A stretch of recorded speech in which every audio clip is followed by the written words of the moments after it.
Warning, warning. Childhood will be ruined.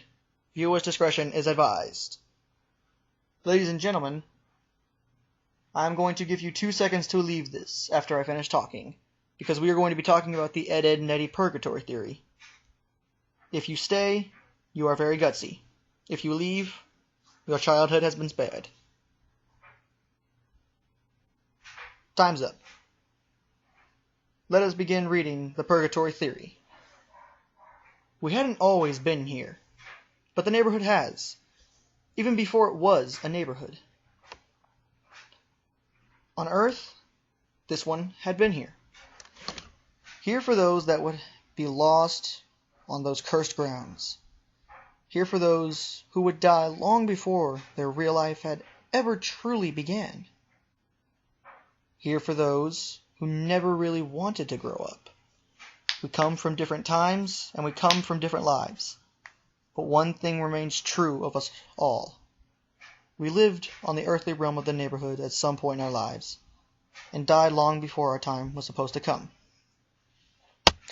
We don't remember much of our lives in the cul-de-sac since the last member of our group joined us, and certainly we won't remember now when the next spirit comes.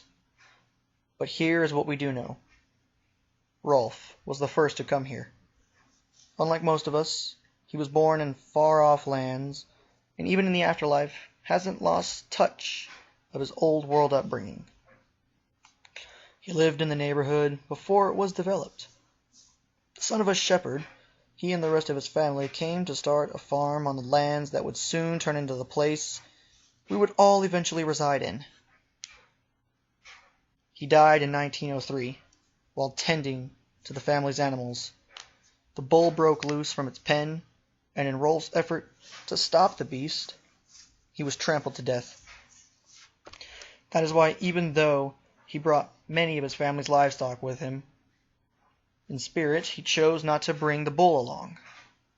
He continues to go about the farm's business on a daily basis, but is more than happy to occasionally neglect them to play with the other children of the neighborhood.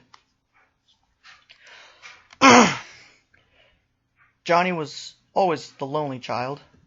In fact, Rolf actually became his first human friend when he came to the cul-de-sac after his death. His parents moved on to the grounds of Rolf's former farm not long after his death. With no other children around and no field work to take up his time as did Rolf's, Johnny drew into his own mind to a great extent. From Plank was then born. Together they wandered about the countryside, climbing trees and getting themselves into trouble. Sadly, this didn't last forever, as a few years later, Johnny became bedridden with illness. In 1922, he died after a long battle with tuberculosis. He saw his imaginary friend Plank standing by him to his last breath. Even now in the afterlife, without the countryside to play in, Johnny still wastes much of his time frolicking through the backyards and streets. Eddy was next to come. Eddy was born in New York City, but moved to the neighborhood in 1932, just as the Great Depression was hitting full swing. The neighborhood, while still different, was beginning to take form from the fields of its past, as families moved in and split up the land that had once belonged to Rolf's family. Always a schemer, Eddy looked to do anything to bring some comfort to his very bare family life, even if it costs him the friendship of others. Eddy died in 1939 after one of his grand plans to swindle a sap backfired. He drowned trying to cross the local river after trying to run away from the angry kids he had tried to deceive. Even in the afterlife, he keeps chasing after the almighty dollar. Sarah and Ed came together not long after. By the late 1940s, the cul-de-sac had already nearly taken its final form, as one of the pre-planned developments that became popular in the post-war era. As brother and sister growing up in the chaos of World War II, they both had various ways of escaping their lives as children of a dead GI and a working mother. Sarah became enraged and controlling as she sought to make sure that everyone around her knew that she was in charge. all in an attempt to copy off of her view of the hustle and bustle of her mother, often working. Ed, on the other hand, went about it in a different way. He just shut it out entirely. In fact, he shut out nearly everyone and everything in the world, becoming what appeared to be a complete idiot.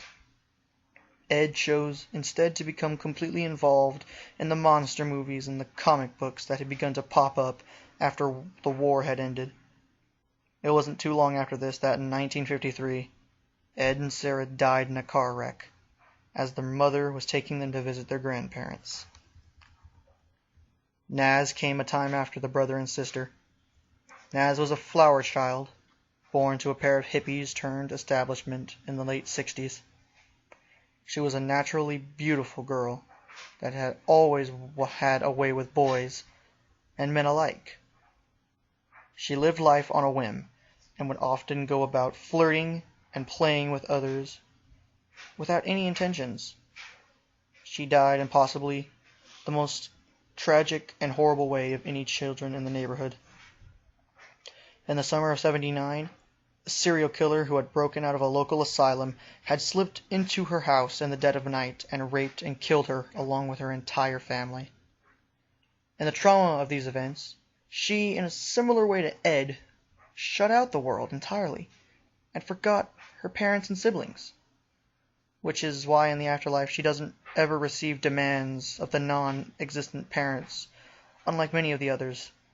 This gives her much more time to lounge around and party as she often does. It didn't take too long before Double D joined the rest of the neighborhood. He was the child of two highly controlling professionals in the age of greed that, despite their constant absence, dominated his life. As such, Double D became quite the intellectual and rather meek and shy figure. Always the curious type, he loved to experiment when given the time away from school and the constant chores of his parents. This would lead to his untimely demise in 1989, as a gas leak combined with a Bunsen burner from one of his experiments tore him and his house to pieces. Being the timid and subservient type, between various misadventures, Double D continued to follow the written orders of his parents long after his death. Kevin was next to join the group. He was born to the day of Double D's death, and in many ways was his polar opposite. Kevin came from a broken home and developed a bold personality. In life, he was the cynical and angry and took it out on many of the other children. His abusive father would rarely pay him any attention in life and would end up bringing about the end of it. In a drunken rage, his father beat him after Kevin attempted to stand up to him. He died on the way to the hospital in the winter of 1999. His father would spend the rest of his life in prison. In the afterlife, Kevin changed his perception to the opposite of what his life really was, with a distant father who would shower him with gifts. However, he continued to maintain his bullying, even in death. Jimmy was the last to come to the cul-de-sac. He died in 2000, not long after moving into the house that Kevin's father had once lived in. He had had leukemia since he was barely old enough to walk. As such, he was always a very sickly child, and due to this, his overprotective parents never really let him be around other children. He lived his days out in a small bedroom, completely neglected by the outside world. Jimmy lingered for quite some time in the state of near death, but in the end finally caved into the suffering of his lifelong illness. The Canker sisters were different from any other denizens of the cul-de-sac. They were never of the earthly plane of existence. Instead, they are the children of demons, not too dissimilar from the succubae of human lore. They seem to possess abilities impossible by the standards of the others, such as the ability to appear nearly anywhere instantly. They were sent from hell to torment the already tortured souls of the neighborhood. Surprisingly, They are attracted to the Eds for unknown reasons, although it is speculated that they are the weakest-willed members of the neighborhood and are seen as easy targets by them. Despite that, they are universally loathed and often feared by everyone, including the Eds. This has been the Purgatory theory of Ed, Edd, and Eddy. It's clever, I'll give it that, but it doesn't make sense in a lot of areas. The original Purgatory theory, because I changed it up a little bit, states that when Rolf died, he brought every single one of his animals but the cattle. Cattle counts as more than just bulls. Counts as cows, too.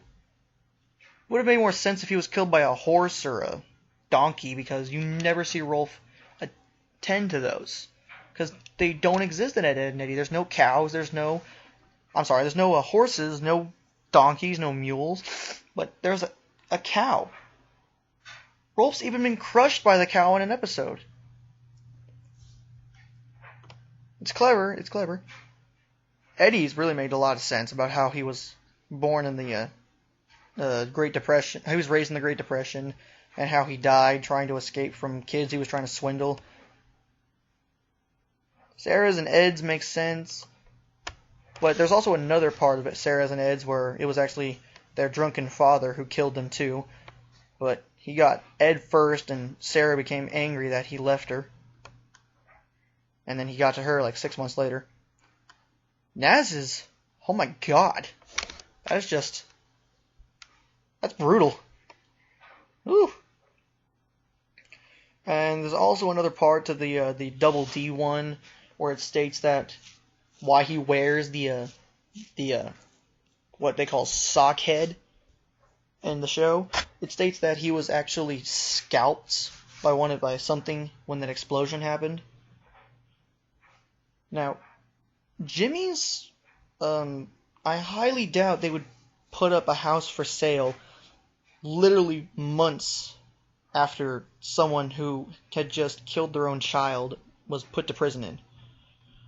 That just makes no sense to me. Because my mother's a cop, and my dad works for the mayor, and is basically a retired firefighter and paramedic because he's got cancer and can't really do much anymore.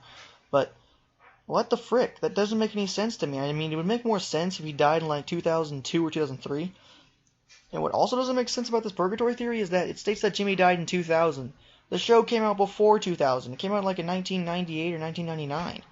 So, in any case, Jimmy shouldn't even be in like most of the first season. But, on the other hand, it's very clever. And if you did stay until the end, congratulations. Your childhood has been ruined. Thank you very much, and I hope you guys view my videos a whole lot more. Bye.